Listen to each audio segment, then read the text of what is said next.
welcome to the first edition of UTA Spotlight. I'm Nancy Salas. And I'm Rachel Speaker. On this edition, we're going to be covering the top stories around Arlington.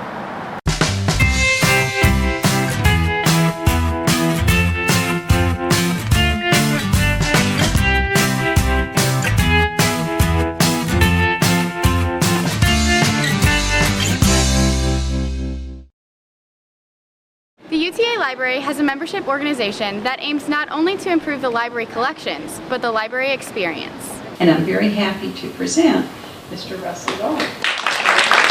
The Friends of the Library is having their monthly speaker come out, and this month's speaker is author of the 2014 book, The Boom, Russell Gold.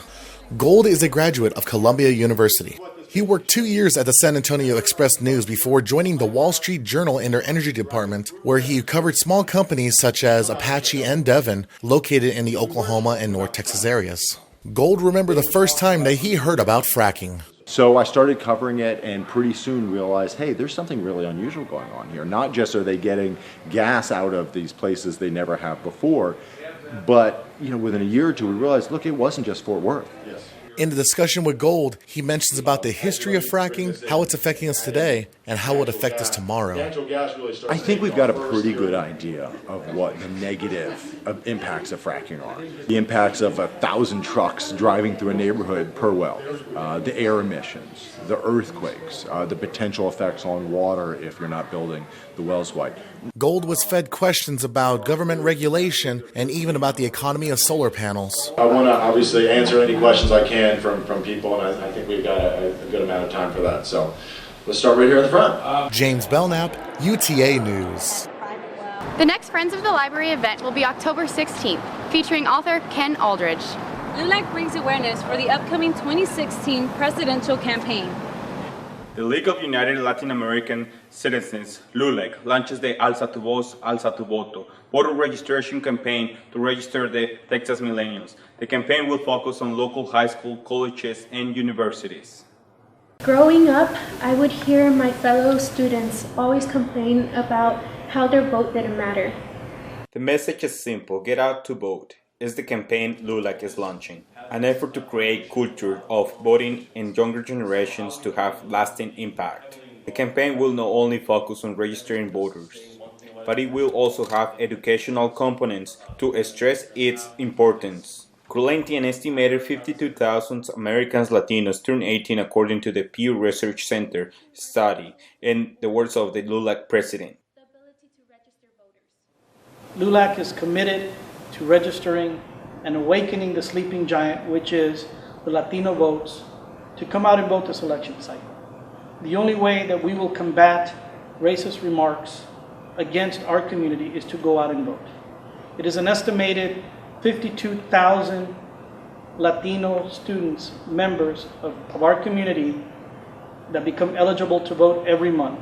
Christopher, the LULAC district director and UTA student, is convinced that this 2016 election, the Latinos will make a difference, but they have to work hard and unite the community to vote and make a difference. Our community is dear to our hearts.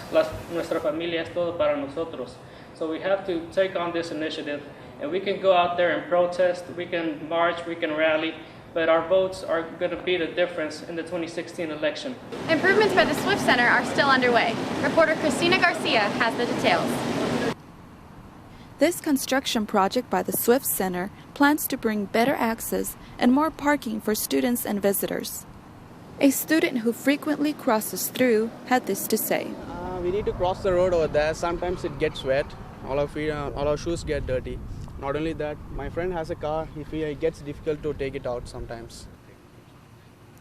Although the work seems to be getting closer to completion, for some it has been an inconvenience. The ongoing construction on Summit Avenue and UTA Boulevard has caused some problems for students, especially here at the Swift Center. So because of the construction, the students don't have access to that area, so we have to direct them to another location for parking when they come into the office. There was limited student and visitor parking, so hopefully they'll expand and they'll have more parking spaces available to students. Drivers are able to get through without major problems. And like this resident, he has not had any major issues. It hasn't affected too much anything. Most of it's been done when the slow part of time in the summer. So it was all right. I haven't had any problems, anybody coming and going. The Swift Center and students expect that upon completion, it will facilitate their visits. Thanks for tuning in to UTA Spotlight, where we keep you updated on events around Arlington. We'll see you next week. I'm Nancy Salas. And I'm Rachelle Speaker.